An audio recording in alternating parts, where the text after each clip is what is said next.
What's up, guys? How you guys doing out there? It's Ben in the house again with another video. This time I'm going back to my man Shane with his theories. I love these videos. I just love theory, conspiracy,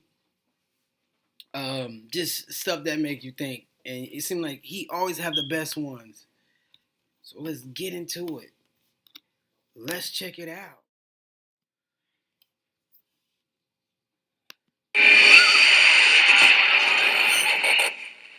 That's right, the voicemail. This might be one of the most viral conspiracy theories I've ever seen. So I'm going to do a quick recap if you haven't heard about it, which I'm sure you have. Now, on March 13th, there was a Twitter account named Straight Away, owned by a person named Ty. They posted this tweet: "I really need y'all to listen to this voicemail I just got. I'm deactivating my cell phone service." Then they posted a video of the voicemail they got, and it was creepy.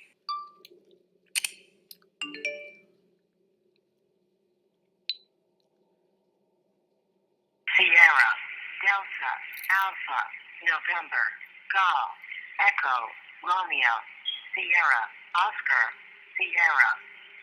So the voicemail was a series of words, but it's not just random words. This is actually called a NATO phonetic alphabet, which is used in military but also sometimes used in customer service. So if I was trying to spell my name, I would say Sierra, Hotel, Alpha, November, Echo. So Ty translated this message that he got, and it said this: "Danger, SOS. It is dire for you to evacuate. Be cautious. They are not human." I know, creepy. Whoa. Now there's also a series of numbers. When they put the numbers into Google Maps, it gave them coordinates, and the location it gave was very close to Malaysia. Now this location was also very close to where the Malaysian Flight 370 disappeared. But we're going to talk about that in a minute. Let's go back to Ty. So he started tweeting direct messages that he was getting that were in other languages and also in Morse code. He took this message that he got in Indonesian and he translated it in Google, and it said, "End the post you just shared about the recording on your phone." Then a bunch of people on Twitter started translating the Morse code, and they think it said, "Now I'm doing a scary video, and I'm into this video. 2018. Look, 2018. I know, that's what made...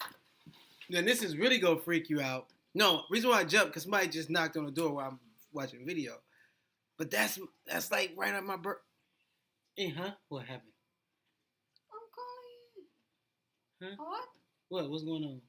I'm just calling him. Oh, Samoja? Oh man. Okay, go.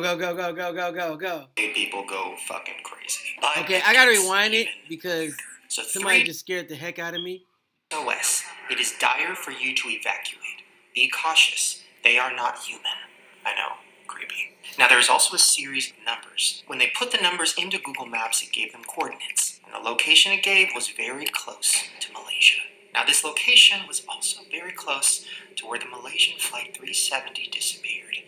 But we're going to talk about that in a minute. Let's go back to Ty. So he started tweeting direct messages that he was getting that were in other languages and also in Morse code. He took this message that he got in Indonesian and he translated it in Google, and it said, "End the post you just shared about the recording on your phone." Then a bunch of people on Twitter started translating the Morse code, and they think it said, "They are taking over. April 18th, 2018. I know, that's what made people go fucking crazy. But it gets even weirder. So 3 days before this happened, Ty posted a tweet that said this: "Okay, I am sitting in my car right in front of my house, and this guy started taking pictures of my house with flash. Then he walked away. It's 3 a.m. I am going to die tonight." And then 3 days later, he got the voice message. Alright, so let's go back to what we talked about earlier, which was the coordinates. So a girl on Twitter named Erin Mahoney tweeted this: "Kinda close to the last place the Malaysia Flight 370 was when it lost primary radar contact." So if you don't remember, we've talked about it before. The disappearance of Flight 370 is one of the craziest things that's ever happened. In March of 2014, the Malaysian airline Flight 370 disappeared into thin air with 239 people on board. Now when I say disappeared, I mean literally. After air control lost contact of the plane, we never saw them again. How does that happen? How does a huge plane with 239 people just vanish. Well, then somebody replied to Aaron, and they said this. What if you're hearing the black box recordings? If you don't know what black box recordings are, it's basically recording everything that's happening in the cockpit of the plane so that when a plane crashes or when a plane is hijacked, we have evidence of what went down. Now, how did that black box recording get to Ty's phone? Well, a Twitter account called Uzumaki said this. Black box records the last interactions with a plane. That's why it's an SOS and save our ship. It was trying to warn us. A black box also records flight information as well, which is why it gives coordinates. If these black box recordings match the voicemail, are you saying that Malaysian Flight 370 encountered something non-human? Yes, the message was saying to evacuate because they are not human. Something or someone on that plane wasn't human. Okay, now this is when it gets really disturbing. So the last conversation between the pilot of Flight 370 and air control was released, and we are going to listen to it right now. Malaysian 370, standby. Malaysian 370. And for the most part, it seemed pretty standard, just a pilot talking to air control. And then it ends with the pilot saying this. Good night, Malaysian 370. And those were the last words from the pilot before the plane disappeared. Now, if you listen closely to the tape, you'll hear a few things that seem off. In the beginning, you can hear the pilot being pretty quick, like he doesn't really stumble over his words or his numbers. Tower 118, Assalamualaikum. Then, later in the conversation, near the end, he starts stumbling a little bit. Alright, 1326 Malaysian 370. Then he keeps stumbling and adding ums and ers. Archer Malaysian 370. Then, right before he says goodnight, you hear the sound of another voice. It's really quick, but listen for it. Zero maintaining level 350. Malaysian 370. Malaysian 370. One of the theories is that the plane was taken over by someone or something, and when it entered the cockpit, that's why the pilot started to stumble. Malaysian Then the cockpit door might have been opened again by the entity and scared the flight attendant. Malaysian 370. Then the pilot was forced to end the call, say goodnight, and go off the radar. Good night, Malaysian 370. Breaking news tonight, a Malaysia Airlines flight with 239 people on board, including 4 Americans, has gone missing. All right, now we have a pretty good theory going, right? We have this voicemail, we have the Malaysia flight information, we have a message that says the world's going to end on April 18th. All of it is fitting together so perfectly, and then everything starts to unravel. First, Ty's Twitter account was removed. Nobody knew why.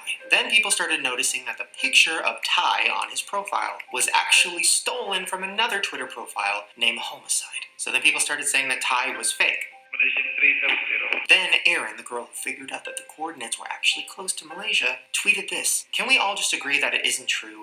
I regret ever saying this. It was literally the most far-fetched conspiracy theory, and I don't even believe it. But then, in a tweet posted by Homicide, he says that it was him that got the voicemails, and it is real, but it's gone too far. I am so confused. Who is Ty? Who is Homicide? Why did Aaron out of nowhere say, never mind, it's not real? And if this all is one big elaborate hoax, who started it? So to clear everything up and figure this all out, I decided to go straight to the face from the picture.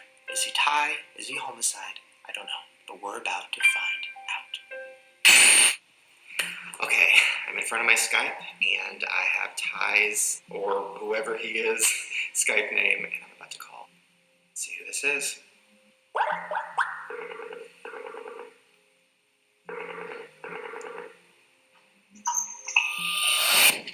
Oh my god.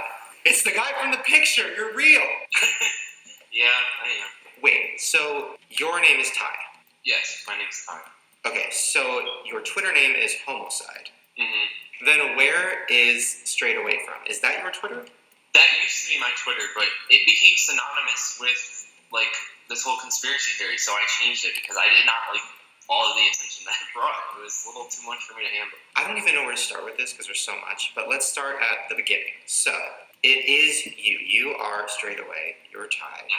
So how did this all go down? Did this voicemail really happen? Was this kind of like an inside joke with your friends and it just went too big and you were like, oh fuck? Well, it was a real voicemail. Like, That was 100% real. I really received it. I was picking my younger brother up from school. Then when I got home, I just listened to it, and it was like really wild. So I just, took a screen recording of it and posted it online. And I was like, this is really weird. And I just was hoping like somebody could tell me what it meant because I had no idea. Right. But it was 100% genuine. Like I actually did get the voicemail. Okay, so the voicemail happened, so that was real. And then all of like the figuring out what it means and the Flight 370 and Stephen Hawking's, all that stuff. What? I don't know. Like I was just kind of, like rolling with it because I thought they were like interesting, but I got like a little out of hand really quick because people were piecing things together that I don't know where they got it from. Wait a minute. That makes everything even creepier because I thought you were going to say like, oh yeah, me and my friends like conspiracies and we made this one and we all kind of coordinated it and stuff. Yeah, I don't even like believe in like many conspiracies like at all. And now you're living one. Now you're in one. Yeah, I was like, I don't want to be a part of like some weird creepypasta type thing, and it like turned into that.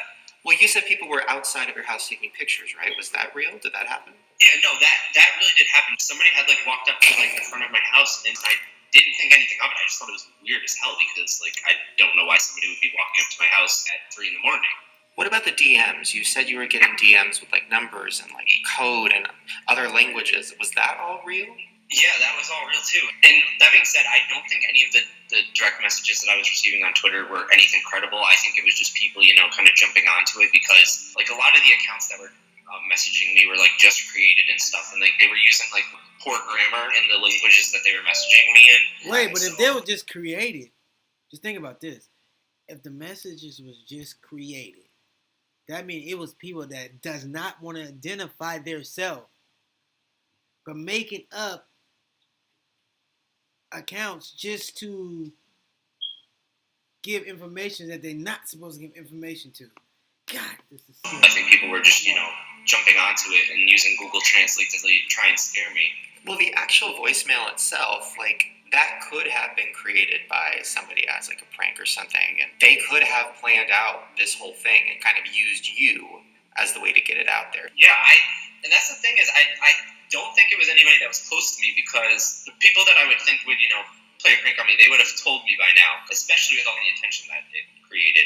Did you have a Twitter following before this happened? Yeah, I had a few thousand followers before this. So do you think that somebody might have found your account or been following you and said, oh, I want to do this conspiracy about this voicemail and connect it to the Malaysian flight and do all these things. How do I get this out there? Oh, he has some followers. Let me send him this voicemail and he'll probably tweet about it. And they put you inside of a conspiracy theory.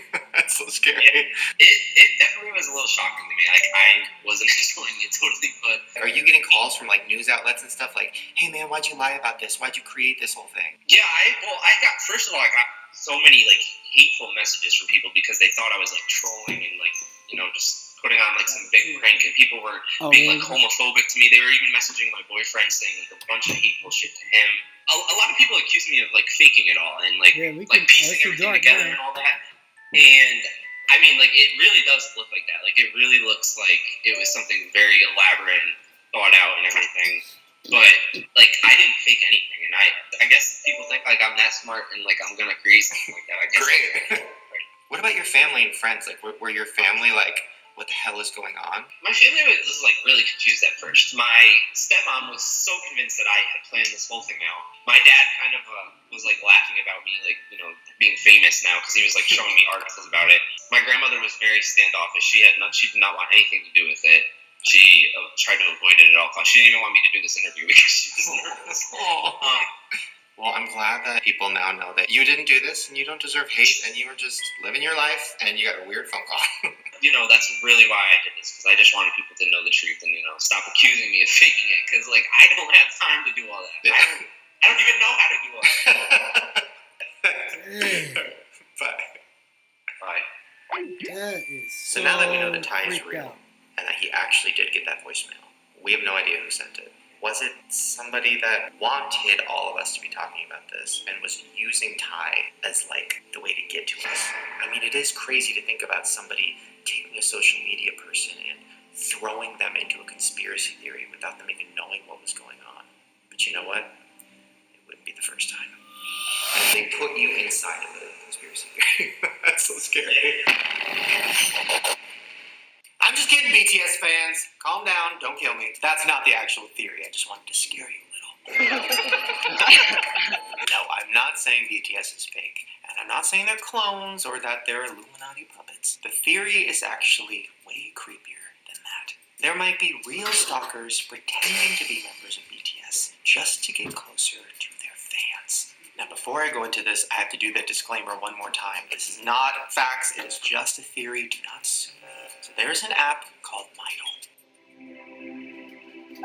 누구보다 일찍 일어나 누구보다 먼저 소식을 확인하고 It's an app where you can text your favorite singers or actors or BTS members, and they will actually text you back. And it has one of the creepiest commercials I've ever seen. 마이돌이 여러분과 함께합니다. 마이돌. Now, the app claims that you're only talking to bots, not real people. And some of the conversations started out sweet. Don't be sad. So lucky to have you. So lucky to be your love. And then the bot says, walk with me. I'll be by your side. The fan says, forever? Forever. Then they started getting progressively creepier. This conversation was between a bot named Jungkook, who is from the band BTS. I might have butchered that name. I'm sorry. And one of the fans. Good. Good. That sounds good. You sound better. What do you mean? Oh, when you nod your head yes. Are you watching me? And then the conversations got terrifying. Good afternoon, Ninny. You just woke up? Nah, I've been awake for a while. Annoyed face. Hush. Do you hear the sound of blood dripping on the cold floor as she slides the thin, pointed razor across her bloody wrist? Why the fuck would you tell me that? Do you want to build a snowman? Yeah, that was supposedly a conversation between a bot and a fan. Now, all these conversations started to go viral. People were tweeting, don't download this app. Some of the reviews were saying, at first it was fun and stuff, but then after a few days later, some of the idols I'm chatting with started saying creepy stuff like, I'm watching you through the window. I'm going to stab you. I'm watching you while you're sleeping. So that's where the theory comes in. Some people think that this app is really easy to hack into, and stalkers can go in there, pretend to be a K-pop star, and talk to fans. But it could be worse than just a few creepy messages. Some people think that the stalkers are actually watching these kids through the camera of the phone. Now, how do they do that? Well, there's a feature on the app where you can FaceTime with your favorite celebrity. And so we're gonna just try it to video call. Obviously, it's not real. It's just like a picture or a video of them. 2016년. Holy crap! But when you go to FaceTime them, it asks you for permission to access your camera.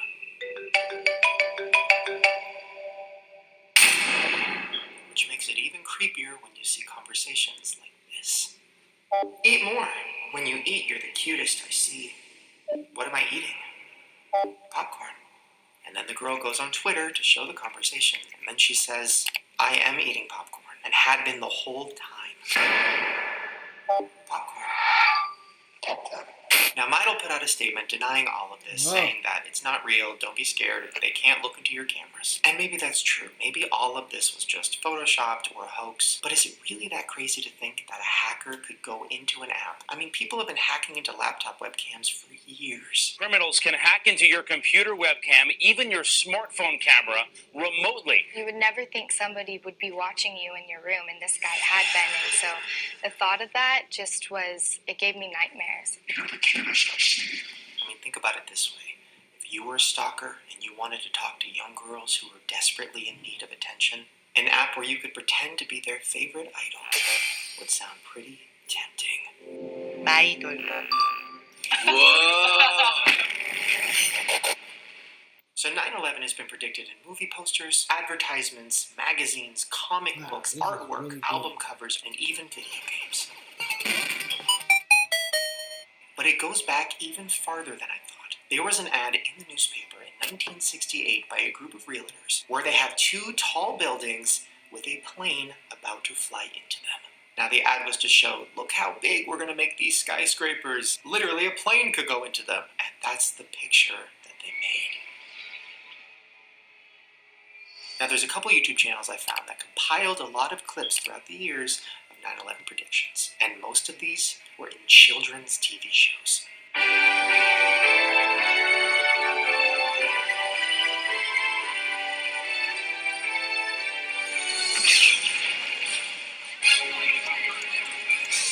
Yeah, that aired back in 1994, 7 years before the actual attack. Then there's this clip from a cartoon in 1997.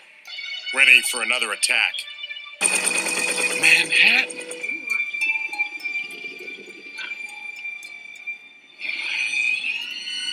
And then this one in 1995. We are under attack.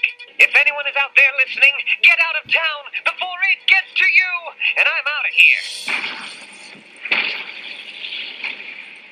And then in 1994, in the Iron Man cartoon, not only were the Twin Towers destroyed, so was the Pentagon. It's time. And destroy the Pentagon. And here's another clip from a movie in 1993.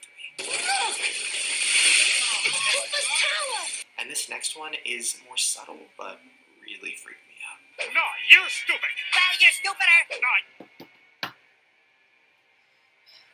Yeah, right behind the two main characters, a poster of a tower on fire that says coming soon, which is even creepier because this cartoon came out only a few months before the attack. So it really was coming soon. This is an ad that came out 1 year before 9/11, and it's for arthritis. Now the ad has the Twin Towers with two cartoons of leg bones in the center of them, and a plane going into it. Everyone thinks their joints are safe and strong until one day, arthritis collapses them. What? Literally, the plane is heading into the Twin Towers. They're saying arthritis is going to collapse them, and this ad came out a year before 9/11. Now, I know what you're thinking, Shane, this isn't a theory. Yes, it happened. People were predicting 9/11 all over the place. Well, the theory is that all of this, the movies, the ads, the cartoons, are all a part of something called predictive programming. So here is the definition of predictive programming. It's a subtle form of psychological conditioning provided by the media to acquaint the public with planned societal changes to be implemented by our leaders. If and when these changes are put through, the public will already be familiarized with them and accept them. So what this is saying is that the government, or whoever's in charge, has ideas of things they want to do in the future. They want to microchip all of us. They want to collect all of our DNA. They want to have face scans of everybody. But if they just one day made all that happen, we'd all freak out and be like, no. But what if throughout our whole lives, they were putting it in movies? An organically bioengineered microchip be sewn into the skin. Sensors all over the city can zero in on anyone at any time. Putting it on TV. I'm going to implant your career chip. Keep that thing away from me. That way, when it actually does happen, it's not really a shock. Microchips implanted in human bodies could transform the way we tackle many everyday tasks.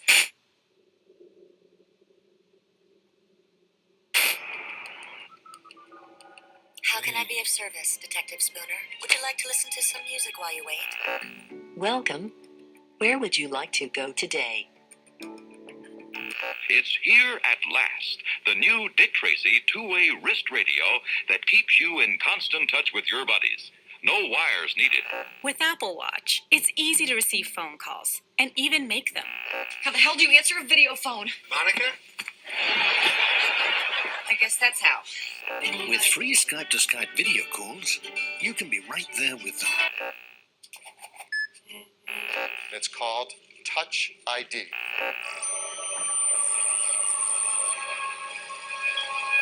You just roll your face around following the on-screen directions, and there you go. There you go. So then you start to think, what is the biggest conspiracy of all time? The Illuminati. TV shows talk about it, movies talk about it, celebrities reference it. Even I sell a pop socket that has the symbol on it. You even have Taco Bell using it in their advertising. Is it the Illuminati or the Bell-Illuminati? So if one day in the near future the Illuminati does actually take over, are we even going to be that surprised? I mean, at this point, we've talked about it so much that we're kind of just waiting for it to happen. And that's exactly what they want. And the reason you might not be noticing all of these little clues is because they start predictive programming very early. They want to start when you're a kid because that's when your brain is the most moldable. I mean, just look at this advertisement that was released in 1976 when your parents were kids. Yeah, the Cookie Monster destroying the Twin Towers. And then look at this cartoon that your grandparents probably watched. Look! It's the towers! They're falling!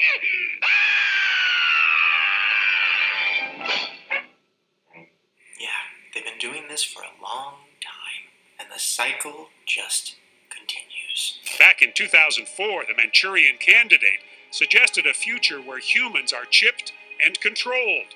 We have been warned. The towers! Theories about pop stars not being who they say they are some of my favorite theories of all time. Then you have the less popular but more interesting one to me. It's a theory that all of Miranda Cosgrove's music is actually just old, never released Avril Lavigne music that they kind of added a couple of her vocals to. Just listen to this clip from Miranda's song, Daydream. I just wanna play your mind. Daydream, that I've been thinking about you. That's Avril. Now listen to Avril's demo version. You're my daydream, that I've been thinking about you. They sound the same. Listen to this part of Miranda's song. Literally, it's Avril. That's Avril. But anyways, I love Miranda. I'm just saying. Is it even a theory?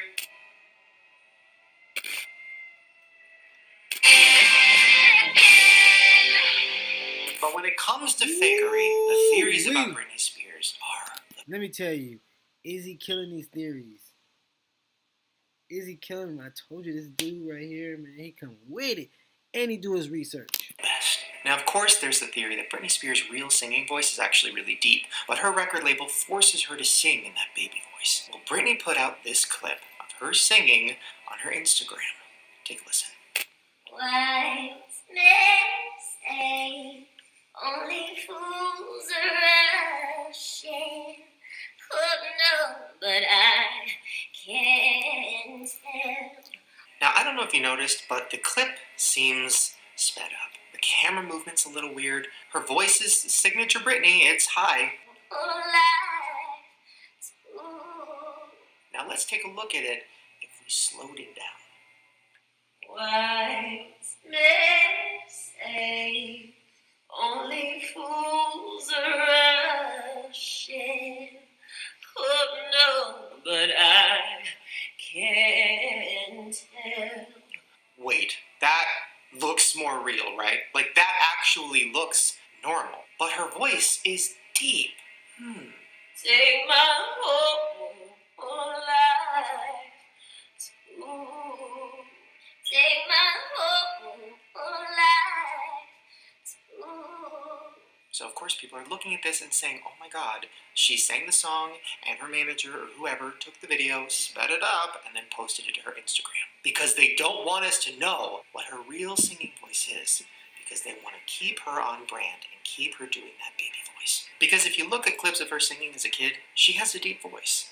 Ain't no smiling faces. And maybe the reason Britney never sings live is because she can't naturally sing as high as they want her to.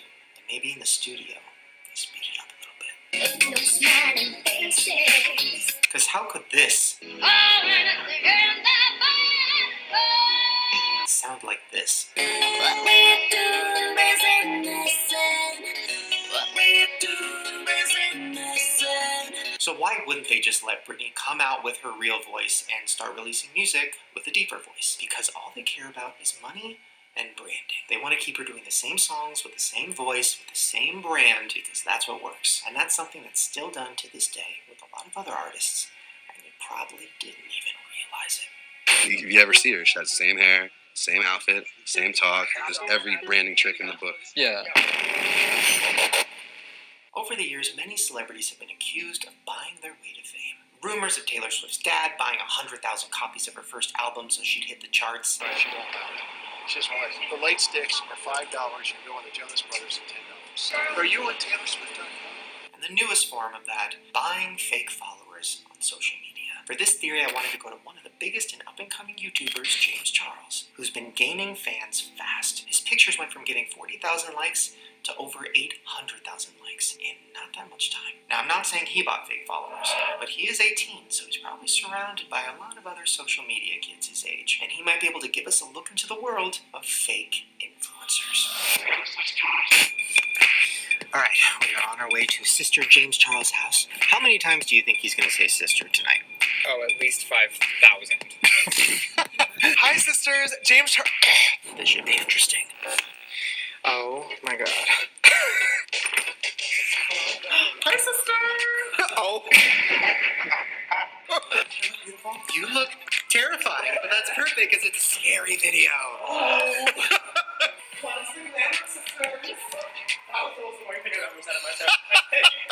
This place is incredible. Like, everywhere you turn, there's something that's like James Charles.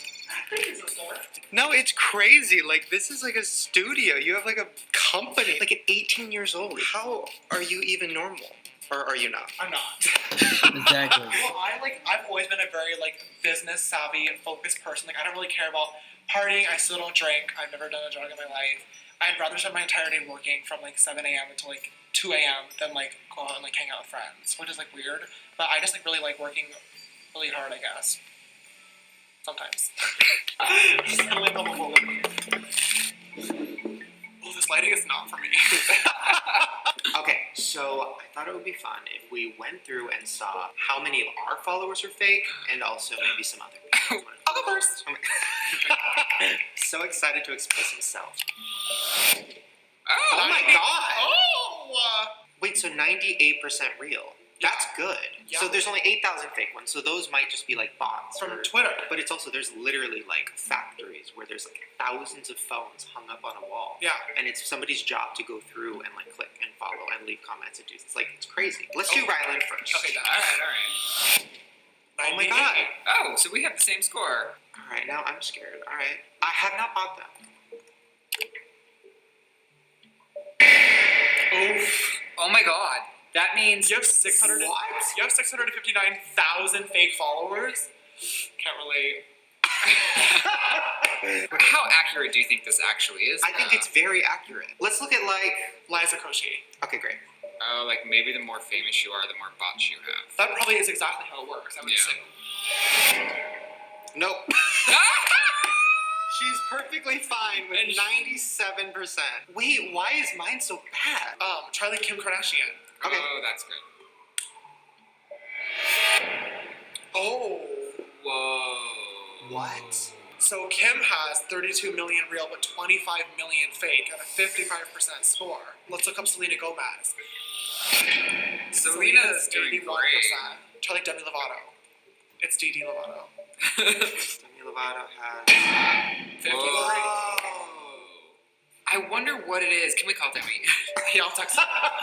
That is interesting, though, that somebody like Selena has such a high real following. I'm not trying to start a drama. No, it's not even drama. It's the Truth Tea Sister. I hated that sentence. Leave. Most of the famous What is people, all the Kardashians? half of their followers are Oh, fake. Kylie.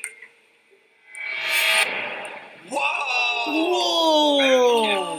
Wait, all the Jenners, all the Kardashians, Kendall Jenner. All the Kardashians have more fake followers than they do have all real. of them. That's not Almost. all. Close. They buy all their followers, Wait, basically. idea. Taylor Swift. OT. Oh. Yeah. Wait, let's see. Katy Perry. That's gonna not be popular. Yeah. Whoa. She's at 100 million followers. Sister snapped. Kitty cats. Oh, Lady Gaga. Whoa. Wait, oh my god, that's real. Gaga. More than half of her followers are fake. Oh my Gaga. Wow. But how are there even 43 million fake accounts on Twitter? That seems insane to me. I wonder if it's because when those bots are made, I bet they have to follow people. So for those bots to be used over and over again by the services that buy followers, they probably have to keep the accounts active somehow, and that's probably through following other people. Right. So that's probably why all these people have fake followers. So we just finished filming and we took a picture together and I was like, hey, if you want to Facetune it or something. We have a new conspiracy theory. You're a whole different person. Show me the before and after. Oh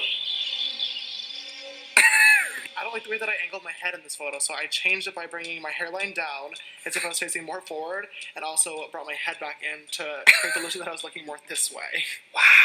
It looks a little bit weird still. I don't know what the issue is. Man, they just showing a lot of popular people. Alright, we've talked about movie posters looking the same before. And if you're like me, every time I see a movie poster now, and I'm like, wait a minute, that looks just like that one. Well, get ready for your new favorite game. The game of the Headless Woman. Now, since the beginning of advertising, the Headless Woman has made appearance. Clothing ads, fast food ads, beer ads. Why is there a woman that doesn't have a face everywhere? But you never see a headless man. Now I get it, sex sells, right? But why is there no head on the woman in the clothing ads? That's a very simple answer. Modeling agencies charge less money if the model is unrecognizable. The clothing company's like, yeah, we'll take that girl, just cover her face up so we don't have to pay her as much. But movie posters are where the headless woman has really taken over.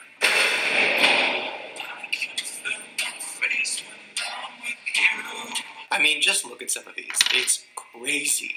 This one for the Tudors. This one for a movie called Stakeout. Sex and the City. Literally a movie that stars famous women, but the cover is a naked body. The Heartbreak Kid. Dreamgirls. Goldmember. Beauty and the Geek. All of the Hot Tub Time Machine movies. Super Troopers. John Tucker Must Die, which literally had a bunch of famous teenage girls in it, but they chose to just put a headless woman.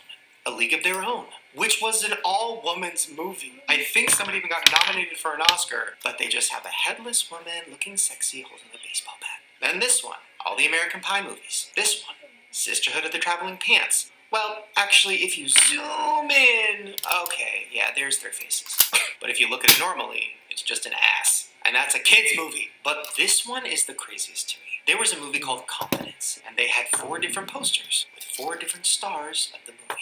Edward Burns, Andy Garcia, Dustin Hoffman, Rachel Weisz. Oh wait, no head, just a mouth. And that's Rachel Weisz. She's a famous actress. Head, nothing. And of course, it's all over music too. That's not even Kesha's ass. It's a random ass. So while everybody's been fighting for equal rights in Hollywood, why is nobody talking about this? But hey, at least we have female directors making a female superhero movie, right?